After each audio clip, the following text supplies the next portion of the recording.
What's going on, folks? Vulkan here, and today we're preparing for the Lost Ark closed beta. So we have some really great news from Amazon and Smilegate about what we can expect for the upcoming beta. And to top that off, they finally pulled the sheet off from their monetization plans and their business model. Now, this is something that a lot of people have been asking about. How pay to win will this be? What can we use real money for? Will it be pay for convenience? Will there be cosmetics? And these are solid questions, right? But I'm here to tell you that you don't need to worry. It's actually a pretty westernized system, and that's a good thing for those that are out of the know, right? Westernized is what we want. So let's get this thing started with what you can expect from the beta and how to get guaranteed access. So first things first, Lost Ark did have its launch date pushed back into 2022, which is why we're getting this closed beta in the first place. So things are going to kick off on November 4th at 9 a.m. Pacific time, and it's going to run through November 11th, ending at 11:59 a.m. Pacific time. So Amazon did have some early warnings for us, and this is for the people who are trying to jump in right when the beta opens up. So you're right at the gate, they open the floodgates up and you're trying to get in. They're planning to do load testing for the first few hours of beta to test server stability. So you're most likely going to experience long queue times during this time period. Then after the first few hours, they're going to bring more worlds online. That way more players can get logged in. So just keep that in mind. If you hit a huge queue wall right at the start, that's intended, and they will bring more servers online. That way we can get logged in. Okay, so let's talk about the new stuff coming with this beta. So the first huge thing that they changed is that we will no longer have a unique prologue per class. Instead, every class is going to experience a single streamlined prologue. And this was really sad to see, actually. I really liked the idea of having these short, unique introductions to each class that really fit its own identity. It made you feel like you actually chose like a lifestyle, you know, an actual class. And you went through and saw the background of that class and why they were molded the way they are. Instead, you have a generic one. They said it's streamlined.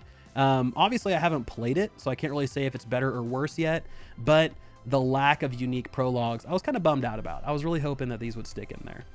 Now, the second huge thing is that they did add in the striker class for this playtest. So if you're a punchy type of player, you like boxers, this one is right up your alley. And having played this class before, it is incredibly fun. I love this class. It's super fun to zip all over the map and just blow stuff up with your hands. You know, you can't beat it. So we do have some other key improvements to talk about though, and these are from alpha to beta. So if you played the technical alpha, these might get you excited to jump back in and experience more content. And if you haven't played the alpha or played Lost Ark at all, then these might not necessarily be any different to you. So the level cap has increased from 50 to 55, allowing us to get a little bit further this time around. And then we also have our expedition level cap increased from 55 to 100, literally almost doubling in size. So we're going to have that as well. We also have a second awakening skill and a quest added to all of our classes, which I'm really excited to get my hands on because these were super badass to use the first time around. So really looking forward to that. And then all the content up until Rohindal will be unlocked. Now this includes main story quests, the Magmadon field boss, and the Rohindal Chaos dungeon. So we will have a lot of content to go through. To top that off, we also have all of the dungeon content up to Phantom Palace will be unlocked. So these are the two Abyss dungeons in the Phantom Palace, the Twisted Monarch's Hall, and the Hildebrandt Palace. So overall, we have a lot of stuff to kind of chew through, and we're only gonna have a week to do it. So don't get burnt out, but just know there's gonna be a lot of stuff to explore, and that's not even the tip of the iceberg. We have even more stuff to go through. So as always, you know, new content is welcomed. I'm excited to see that more people are going to experience this because it's super fun. We also have some new Guardian raids that have been added, normal cube dungeons, Shadow Spire tower floors up to level 50 have also been added. So yeah, I mean, this time we're gonna have a ton of stuff to do. And like I said, super pumped. Now, lastly, for those of you who really love the island system within Lost Ark, they opened up 70 islands to discover and explore in Guinea and Procyon. So really excited there. And there's just more and more and more stuff. And it really kind of shines a light on how big this game truly is for those that haven't ever played Lost Ark. I would highly encourage you to get in there and try it out, because there's a reason that this one has been in my top 5 most anticipated action RPGs, MMORPGs that I've been waiting to come to the West, because there's just so much in this game and so much that's going to come with it. So let's recap what all's coming in terms of highlights, right? There's a ton more. I put the link in the description below. There might be something out there that I didn't mention that you might really enjoy. But to recap this thing, we're getting a new class, the Striker class. We're getting a level cap increase from 50 to 55. We're getting the expedition level cap increase from 55 to 100. Tons of new content to explore, lots of bosses to fight. And to top that off, we aren't even done yet because they made some other improvements this time around that we'll see as well. So one of the big things I want to talk about is the Power Pass. So this is a super quick way to level your alts, and throughout closed beta, we will get one of these added to our account so we can experience what it's like. Now, when a player completes the main quest ending with Elyon's gift, you'll be given a Power Pass. This Power Pass can be consumed to immediately start the adventurer's path on an alternate character. Now, this is going to compress the full leveling experience from 10 to 50 and instead be replaced by the story of your character. And then you're going to go through a short kind of guided quest line. At the end of that, you're going to be geared up and ready to take on level 50 content. So this is fantastic. I mean, if you're somebody who loves alts, this is a perfect way to skip the story and get right into gearing and experiencing top end content. And I gotta be honest, guys, I mean, I would love something like this in other games that I play. And I understand story is important, right? And there's that whole importance of learning to play your character, right? The story is a tutorial, and then you get to end game. You're supposed to be, you know, a master or an expert at your class. But at the same time, if you've played through a story 400 times, it loses its luster a little bit. And I'm okay with learning on the go. So let me skip and get to the stuff I really want to play. That way I stick around to actually play it and get to experience an alt that's a top end alt. So I'm curious what all you think about, one, the Power Pass, but also a lot of the other stuff that they're adding in. Does this seem exciting to you? Does it make sense? Is this something that you're kind of like, that's kind of cool, but not really?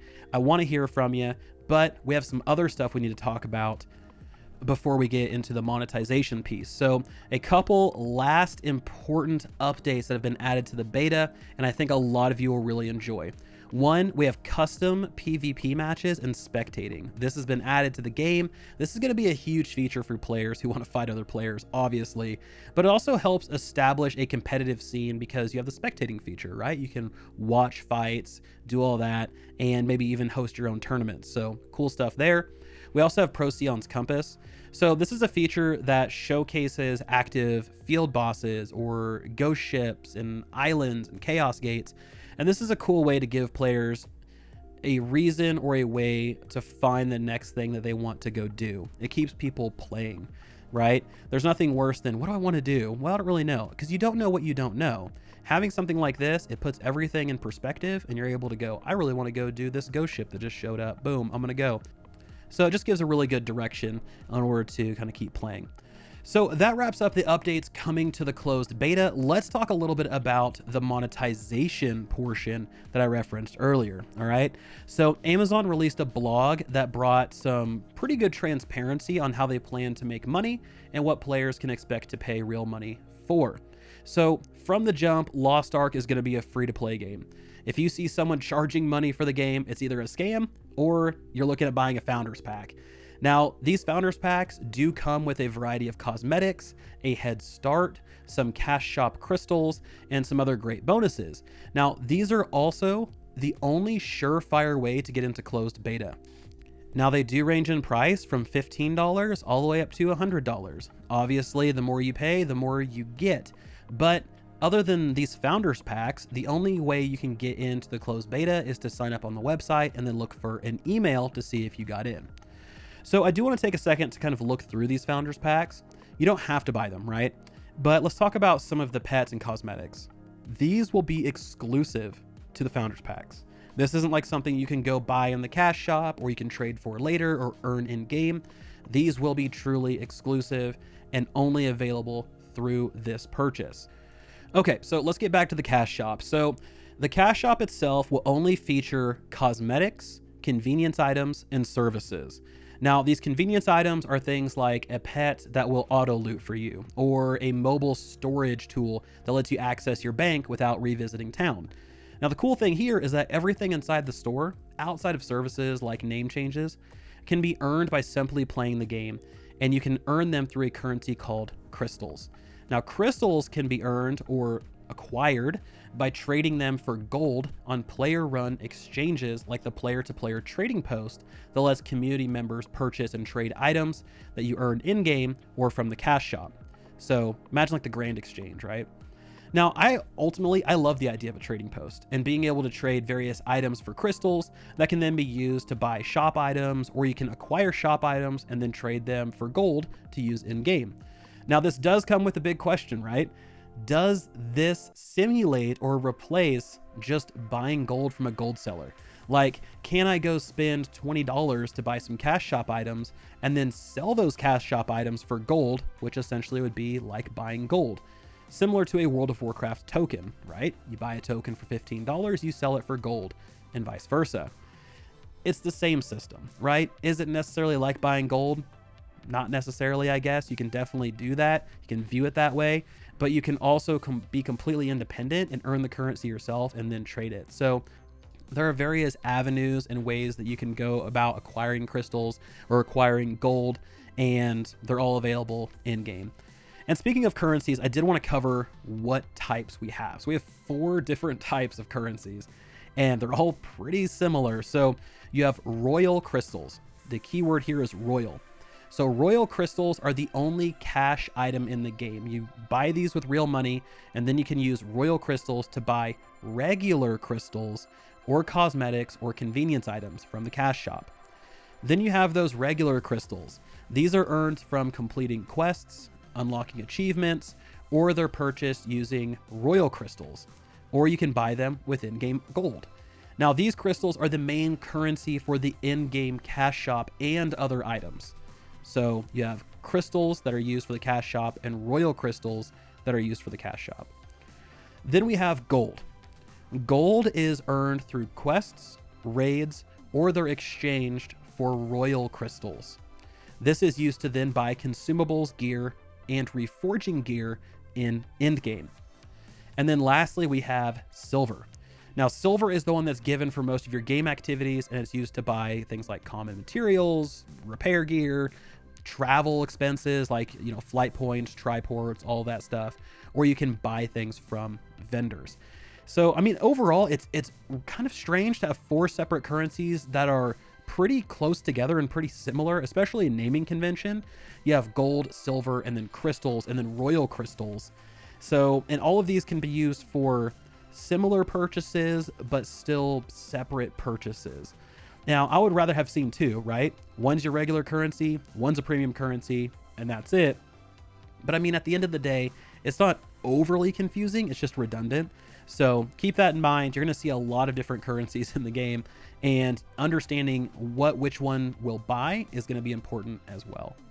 So jumping back into the story itself, we do have a couple of other big changes for those that have played the Russian version and the Korean version. So first off, pets are no longer rented, right? They're a permanent purchase along with their bonuses. However, there is a caveat to this. These pet bonuses, other than auto looting, so auto looting is always on. Other than auto looting, pet bonuses are only active while your crystalline aura is active, which is their paid subscription, their premium service. Now, this crystalline aura does have a variety of benefits. It does not have things like movement speed gains or experience gains. They did remove those because they felt those were too pay to win. Instead, you get things like discounts on travel mechanics. You get stronghold energy recovery. You get additional slots for your Bifrost. You get to cut your Hearthstone, right? Your Song of Return in half. And then there's a whole bunch of other stuff in there that are all convenience related. So it's definitely worth looking into. To me, it doesn't seem like it's pay to win, but this is, again, something you need to keep in mind, that there is a premium subscription model built into Lost Ark as well. So guys, that is it, right? Those are the big changes that are coming to closed beta. We finally get a look at how they plan to monetize the game. Now, there still are some outstanding questions, like how much is the crystalline ore going to cost? What exactly will be limited without it? But ultimately, I think Western audiences will like the changes, but that's just one person's opinion. So let me ask every one of you, who is diving into play? What class are you most interested in? And do you feel like the monetization is fair? Let me know in the comment section below. As always, this has been Vulkan, and I will talk to you all next time.